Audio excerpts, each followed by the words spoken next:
পঞ্চম শ্রেণীর গণিত বইয়ের আজকের ভিডিওতে আলোচনা করব দশম অধ্যায় পৃষ্ঠা নাম্বার 112 জ্যামিতি এই অধ্যায়ের গুরুত্বপূর্ণ সংক্ষিপ্ত প্রশ্ন নিয়ে। তো আমরা আগের ভিডিওতে এই দশম অধ্যায় বা জ্যামিতি অধ্যায়েরই বহু নির্বাচনী প্রশ্ন নিয়ে আলোচনা করছি। তো আজকে আমরা সংক্ষিপ্ত প্রশ্নগুলো নিয়ে আলোচনা করব। তো প্রথম যে প্রশ্নটা আছে দেখো যে একটি ব্ল্যাকবোর্ডের আকার আয়তাকার হলে এর চার কোন ধরনের কোণ রয়েছে, মানে চারপাশে কোন ধরনের কোণ রয়েছে। তো যেহেতু এখানে বলেই দিছে আয়তাকার, তো আমরা জানি আয়তাকার আকৃতির বা আয়তাকার কোনো বস্তুর চার কোণের যে কোণগুলো থাকে সেগুলো হচ্ছে সমকোণ হয়। তার মানে উত্তর হবে কি সমকোণ। 2 নম্বর, তোমার গণিত বইয়ের কর্নারে কি ধরনের কোণ রয়েছে।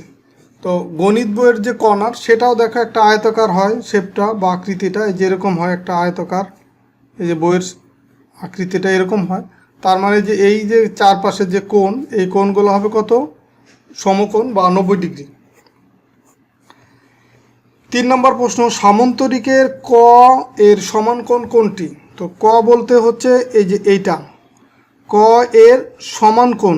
সমান মানে কি, আমরা জানি সামন্তরিকের বিপরীত কোণগুলো সমান, তার মানে এই কোণ আর এই কোণ হচ্ছে সমান। তার মানে এটাকে ক ধরলে এটা খ, এটা হবে গ, তার মানে গ এর সমান কোণ, ক এর সমান কোণ হবে গ। তো এইখানে বইয়ের উত্তরটা ভুল আছে, এইখানে হবে গ। 4 নম্বর প্রশ্ন, দেখো এইখানে যে আকৃতিটা দেয়া আছে এটা হচ্ছে একটা রম্বস। এখানে বলে দিছে যে এইখানে আসলে ইংলিশে এটা উল্লেখ করছে, বাট এখানে বাংলা ইংলিশ যেটাই হোক,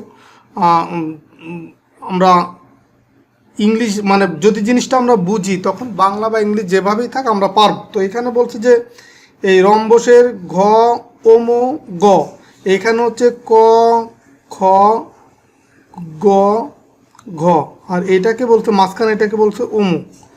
তাহলে এই ওম কোণের যে পরিমাণ, মানে এই কোণটা অথবা এই যে এই কোণ বা এই কোণ বা এই যে এই দুইটা কর্ণ এই ছেদ করার পরে যে কোণ তৈরি হয় সেই কোণের পরিমাণ কত ডিগ্রি সেটা বের করতে বলতো। তো আমরা জানি যে রম্বসের যে দুইটা কর্ণ ছেদ করলে মাঝে যে কোণগুলো হয় চারটা কোণ হয় সমকোণ বা 90 ডিগ্রি। তার মানে এখানে উত্তর হবে 90 ডিগ্রি। 5 নম্বর প্রশ্ন, এই যে একটা আকৃতি আছে এই চিত্রটির নাম কি। তো দেখো এই চিত্রটা আমরা জানি যে চারটি বাহু দ্বারা সীমাবদ্ধ আকৃতিকে বা চারটি রেখাংশ দ্বারা আবদ্ধ আকৃতিকে কি বলা হয়, চতুর্ভুজ। তো এইখানে চারটা বাহু আছে, তার মানে এটা হচ্ছে একটা চতুর্ভুজ। এরপরের যে আকৃতি চিত্রটির নাম কি, এটাও দেখো একটা চতুর্ভুজ, তবে এখানে যেহেতু বিপরীত বাহুগুলা সমান এবং সমান্তরাল, যে বিপরীত বাহুগুলা মানে এই বাহুর সমান এই বাহু আর এই বাহুর সমান এই বাহু, তো বিপরীত বাহুগুলা যেহেতু সমান এবং সমান্তরাল, তো এটা হচ্ছে একটা সামন্তরিক। 7 নম্বর, চিত্রটির নাম কি। এইখানে দেখো এটার এই চারটা বাহুই সমান, মানে আকৃতি দেখেই কিন্তু বোঝা যাচ্ছে যে চারটা বাহু সমান। তো চারটা বাহু যদি সমান হয় আর এখানে যেহেতু কোণগুলো সমকোণ না, এই দেখো একটু অ্যাঙ্গেলে আছে, এই রেখাটা একটু অ্যাঙ্গেলে আছে, একদম সোজা নাই, একটু অ্যাঙ্গেলে, তার মানে এটা হচ্ছে রম্বস। চারটা বাহু যেহেতু সমান এটা হবে কি রম্বস। 8 নম্বর প্রশ্ন, চতুর্ভুজের চারটি কোণের যোগফলের পরিমাণ কত। তা আমরা জানি যে কোনো চতুর্ভুজের চারটা কোণের যোগফল, মানে এই কোণ এই কোণ এই কোণ এই কোণ, এই চারটা কোণের যোগফল হবে কত, 360 ডিগ্রি। এটা যে কোনো চতুর্ভুজ, যে কোনো আকৃতির চতুর্ভুজ হোক, চারটা কোণের সমষ্টি সবসময় কত হবে, 360 ডিগ্রি। 9 নম্বর প্রশ্ন, এটা একটা বর্গ। তো বর্গক্ষেত্রের ঘ চ গ কোণের পরিমাণ কত। তো এইখানে হচ্ছে তোমার এই মাঝখানের যে কোণ এইটার কথা বলছে, যে এই কোণটার কথা বলছে, অথবা এই কোণ অথবা এই কোণ অথবা এই কোণ, এই মাঝখানের যে কোণ সেই কোণের কথা বলছে। তো এই মাঝখানের যে কোণ বর্গক্ষেত্রের এই দুইটা যে কর্ণ সেটা 90 ডিগ্রিতে বা সমকোণে সমদ্বিখণ্ডিত হয়, তার মানে এটা হবে 90 ডিগ্রি। 10 নম্বর প্রশ্ন, আয়তের একটি কোণ 90 ডিগ্রি হলে অপর কোণগুলো প্রত্যেকটির মান কত। তো আমরা জানি আয়তের সবগুলা কোণের মানই, মানে চারটা কোণের মানই 90 ডিগ্রি করেই হয়। তার মানে একটি কোণ সমকোণ, মানে এখানে সবগুলা কোণই 90 ডিগ্রি। তো এখানে একটু কনফিউজিং প্রশ্ন, মানে এখানে বলছে একটি কোণ 90 ডিগ্রি। তো এটা যদি নাও বলতো তাহলে আমরা বুঝতে পারতাম যে আয়তের কোণগুলো হচ্ছে 90 ডিগ্রি। এরপরে নিচের 11 নম্বর যে প্রশ্ন, এটা একটা আয়তক্ষেত্র। তো আয়তক্ষেত্রের কোণগুলোর পরিমাপ কত। তো কোণ মানে কি, যে এই কোণ এই কোণ, এই কোণ, এই কোণ, এই চারটা কোণই 90 ডিগ্রি করে। দেখো এই চারটা কোণই 90 ডিগ্রি। এখানে ইংলিশে যদি আমরা দিই, এটা হচ্ছে কে কোণ, তারপরে হচ্ছে এল কোণ সমান হচ্ছে এম কোণ সমান হচ্ছে এন কোণ। এই সবগুলো হচ্ছে কত? প্রত্যেকটা কোণই হচ্ছে 90 ডিগ্রি করে। 12 নম্বর প্রশ্ন দেখো, বর্গক্ষেত্রের কর্ণ দুইটির দৈর্ঘ্য সম্পর্ক দেখো। তো আমরা জানি বর্গের যে দুইটা কর্ণ, এই দুইটা কর্ণ সবসময় সমান হয়। তার মানে যে এই কর্ণটা আর হচ্ছে এই কর্ণটা সমান। এটা তোমার ক খ দিয়েই প্রকাশ করুক বা কে এল এম যেটা দিয়েই প্রকাশ করুক। তো আমরা যদি ক খ দিতাম তাহলে এটা হতো ক, এরপরে এটা খ অথবা এটা খ হতো। ধরো এটাই খ দিলাম, এটা হচ্ছে গ, এটা হচ্ছে ঘ। তার মানে এটা ক গ এই কর্ণ আর সমান হচ্ছে খ ঘ এই কর্ণ। তার মানে দুইটা কর্ণই সমান। এই যে আকৃতিটা আছে চতুর্ভুজটা কী ধরনের চতুর্ভুজ? এখানে দেখো এই বাহু আর এই বাহু হচ্ছে সমান্তরাল। তো যে চতুর্ভুজের দুইটা বাহু মাত্র সমান্তরাল বা একজোড়া বাহু সমান্তরাল সেটাকে বলা হয় ট্রাপিজিয়াম। 14 নম্বর চিত্রে একটি জ্যা, মানে এটার ভিতরে কোনটা হচ্ছে জ্যা সেটা লিখতে বলছো। তো এখানে হচ্ছে তোমার এই যে এটা হচ্ছে একটা জ্যা, এই যে এটা হচ্ছে কি, এই যে পি আর কিউ, আমরা যদি ইংলিশে এটা আইডেন্টিফাই করি পি আর কিউ, এটা হচ্ছে একটা জ্যা। 15 নম্বর প্রশ্ন, যে চিত্রে ক ঘ 2 সেন্টিমিটার হলে খ ঘ সমান কত? তো এইখানে বিষয়টা এরকম খেয়াল করো, এই ক হচ্ছে কে, এটা হচ্ছে ক, আর ক ঘ 2 সেন্টিমিটার হলে ধরো এই ক এখান থেকে এই পর্যন্ত এইটা হচ্ছে তোমার 2 সেন্টিমিটার। এখন বলছে যে খ আর গ কত, ধরো এইটা হচ্ছে গ। তো এখন এই খ আর গ যদি এইটা হচ্ছে বৃত্তের কেন্দ্র, আর এটা হচ্ছে এই কেন্দ্র থেকে পরিধি পর্যন্ত দূরত্ব, এটাকে বলা হয় ব্যাসার্ধ। তো এখন এইখান থেকে এই পর্যন্ত এই ব্যাসার্ধ যদি 2 সেন্টিমিটার হয়, তাহলে এইখান থেকে এই পর্যন্ত হবে তার ডাবল, তার মানে হচ্ছে 4 সেন্টিমিটার, যেহেতু এই ব্যাস হচ্ছে ব্যাসার্ধের দ্বিগুণ। 16 নম্বর প্রশ্ন, খ ক খ, তার মানে এই যে এখান থেকে এই পর্যন্ত ক খ জ্যা দ্বারা বিভক্ত বৃত্তচাপের নাম লিখো। তো এখানে দুইটা বৃত্তচাপ হয়েছে, এই যে এইটা একটা বৃত্তচাপ, এই ক এই যে নামে আইডেন্টিফাই করো আমরা, ক গ খ, অথবা এই যে এইটা হচ্ছে আর একটা বৃত্তচাপ, মানে এইটা ইংলিশে যদি আমরা লিখি হচ্ছে কে এম এল এবং হচ্ছে কে এই যে এন এল, এই দুইটা হচ্ছে বৃত্তচাপ। 17 নম্বর প্রশ্ন, রম্বসের কর্ণ দুইটি দ্বারা ছেদবিন্দুতে উৎপন্ন প্রত্যেকটি কোণের পরিমাণ কত? দেখো আমরা একটা রম্বস আঁকি, এই যে এটা একটা রম্বস। রম্বসের কি জানি আমরা, রম্বসের হচ্ছে চারটা বাহুই সমান। তো রম্বসের দুইটি কর্ণ, মানে এই যে একটা কর্ণ, এই যে আর একটা কর্ণ, তো কর্ণ দুইটি দ্বারা ছেদবিন্দুতে উৎপন্ন কোণ, ছেদবিন্দুতে মানে এই যে কোণ, এই কোণ বা এই যে এই কোণ অথবা এই কোণ, প্রত্যেকটা কোণই হচ্ছে 90 ডিগ্রি। তো এই যে 90 ডিগ্রি লেখা আছে। 18 নম্বর প্রশ্নে, বর্গের একটি কর্ণের দৈর্ঘ্য 5 সেন্টিমিটার হলে অপর কর্ণের দৈর্ঘ্য কত? তো আমরা জানি এই বর্গের হচ্ছে চারটা বাহুই সমান, এই চারটা বাহুই সমান। তো বর্গের দুইটা কর্ণই সমান, এই কর্ণ এবং এই কর্ণ দুইটা কর্ণই সমান। তার মানে একটি কর্ণের দৈর্ঘ্য 5 সেন্টিমিটার যদি হয়, ধরো এই কর্ণটাই ধরে নিলাম 5 সেন্টিমিটার, এটা ধরলাম 5, তার মানে এটাও 5 সেন্টিমিটারই হবে, কারণ বর্গের হচ্ছে দুইটা কর্ণই সমান। 19 নম্বর, চতুর্ভুজের 4টি কোণের সমষ্টি কত? যে কোনো চতুর্ভুজের 4টা কোণের সমষ্টি হচ্ছে 360 ডিগ্রি। যে কোনো আকৃতির চতুর্ভুজ হোক, সেটা সামান্তরিক হোক, আয়ত হোক, ট্রাপিজিয়াম হোক, বর্গ হোক, যেটাই হোক, 4টা কোণের সমষ্টি 360 ডিগ্রি হবে। 20 নম্বর প্রশ্ন, একটি চতুর্ভুজের কয়টি কৌণিক বিন্দু রয়েছে? তো একটা চতুর্ভুজের 4টি কৌণিক বিন্দু রয়েছে। ধরো এটা একটা চতুর্ভুজ, এখানে কৌণিক বিন্দু হচ্ছে এই যে একটা, এই যে একটা, এই যে একটা, এই যে একটা, এই 4টি কৌণিক বিন্দু। বা এই যে চতুর্ভুজ, এখানেও দেখে এই একটা, দুইটা, তিনটা, 4টা, মানে চতুর্ভুজ মানে 4টা কৌণিক বিন্দু থাকবে। আর ব্যাসার্ধের কত গুণ? এই দেখো এটা হচ্ছে একটা বৃত্ত, এখানে বলছে ব্যাসার্ধের কত গুণ? এই যে এটা হচ্ছে ব্যাস, আর কেন্দ্র থেকে এই পর্যন্ত দূরত্ব, এটা হচ্ছে ব্যাসার্ধ, তার মানে ব্যাস হচ্ছে ব্যাসার্ধের দ্বিগুণ। 22 নম্বর প্রশ্ন, চতুর্ভুজ কাকে বলে? চতুর্ভুজ হচ্ছে 4টি রেখাংশ দ্বারা আবদ্ধ চিত্রকে চতুর্ভুজ বলে। চারটি রেখাংশ, মানে এই যে একটা রেখা, এই যে একটা রেখা, এই যে একটা রেখা, এই যে একটা রেখা, এই চারটি রেখা দ্বারা আবদ্ধ, চারটি রেখাংশ দ্বারা আবদ্ধ চিত্রকে চতুর্ভুজ বলা হয়। 23 নম্বর প্রশ্ন, যে সামান্তরিকের বিপরীত বাহুগুলো কেমন? সামান্তরিকের বিপরীত বাহুগুলো পরস্পর সমান ও সমান্তরাল। তো একটা সামান্তরিক এঁকে দেখাচ্ছি। এই দেখো একটা সামান্তরিক আমরা ড্রয়িং করলাম। তো এই সামান্তরিকের দেখো বিপরীত বাহুগুলো, এই বাহু আর এই বাহু সমান এবং সমান্তরাল। আবার এই বাহু আর এই বাহু সমান এবং সমান্তরাল। রম্বসের কর্ণ দুইটি দ্বারা ছেদবিন্দুতে কয়টি কোণ তৈরি হয়? ছেদবিন্দুতে 4টি কোণ তৈরি হয়। এই যে একটু আগেই দেখালাম, এই যে একটা রম্বসের ছেদবিন্দু দ্বারা দেখো একটা, দুইটা, তিনটা, এই 4টা কোণ তৈরি হয়। 25 নম্বর প্রশ্ন, যে সামান্তরিকের একটি কোণ সমকোণ তাকে কি বলা হয়? তো সামান্তরিকের কোণ সমকোণ হলে হওয়ার জন্য এই সামান্তরিকের একটি কোণ সমকোণ তাকে কি বলে? তাকে আয়ত বলা হবে। কারণ এই সামান্তরিকের ডেফিনেশন হচ্ছে যে বিপরীত বাহুগুলো সমান এবং সমান্তরাল, কিন্তু এখানে বলছে যে একটি কোণ আবার সমকোণ হতে হবে। তো সমকোণ যদি একটা হয় তাহলে বাকিগুলো সমকোণ হয়ে যাবে, তার মানে এটা হবে আয়ত হবে। আর এই আকৃতিটা কি বলা? আয়ত বলা হয়। আয়তের যে কোনো দুইটি সন্নিহিত বাহু সমান হলে তাকে কি বলে? সন্নিহিত বাহু মানে একটা বাহু, এইটা আর একটা বাহু, মানে এই বাহুর সাথে আর একটা বাহু যে সংযোগ দুই থাকে, এটা হচ্ছে সন্নিহিত বাহু।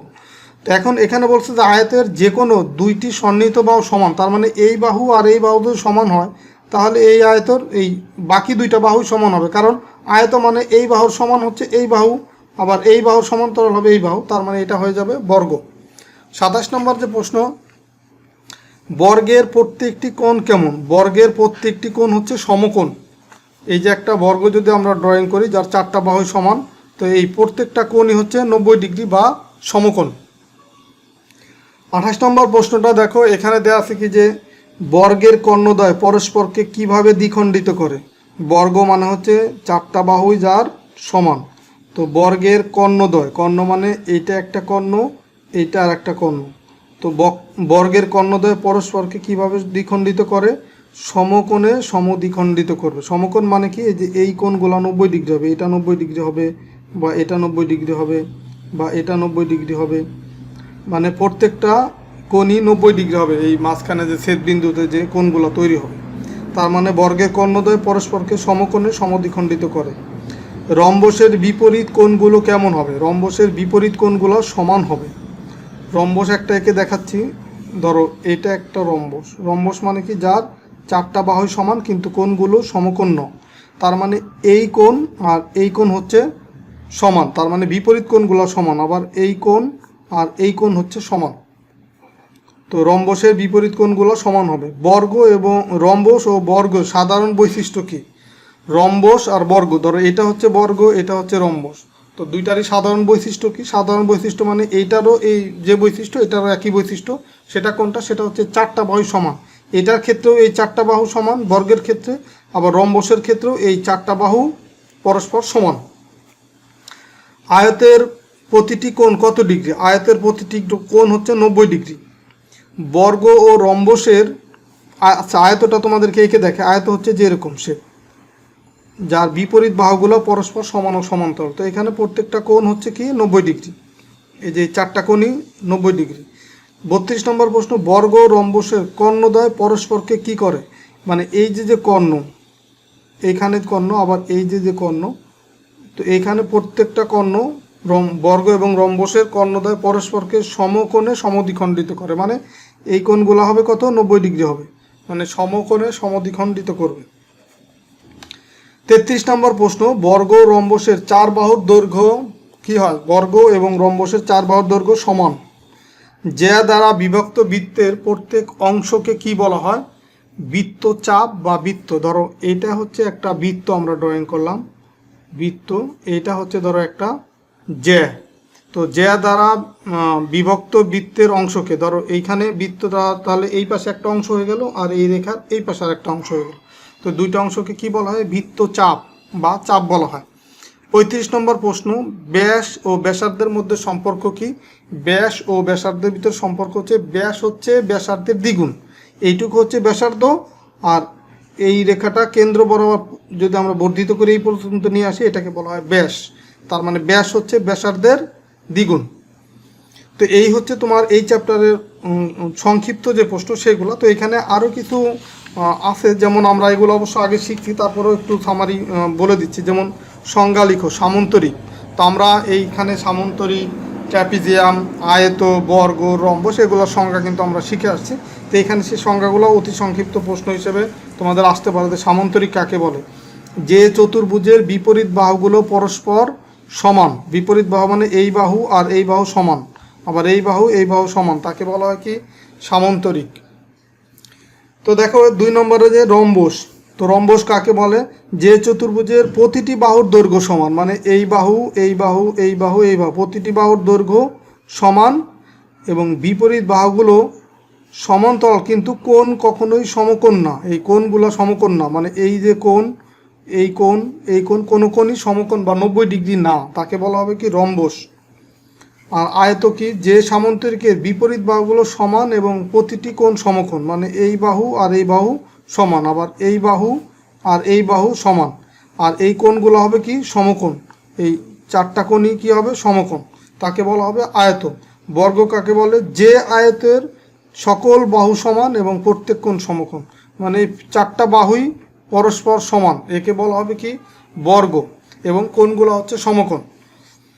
5 নম্বর প্রশ্ন যে বৃত্তচাপ। বৃত্তচাপ কি? জ্যা দ্বারা বিভক্ত বৃত্তের প্রত্যেক অংশকে বৃত্তচাপ বলে। এটা একটা বৃত্ত, আর এই যে জ্যা, এই জ্যাটা যদি আমরা টানি, জ্যা দ্বারা বিভক্ত এই পাশে একটা বৃত্তের অংশ আর এই পাশে আর একটা বৃত্তের অংশ, মানে বৃত্তের কিছু অংশ এই পাশে চলে গেল, বাকি অংশ এই পাশে।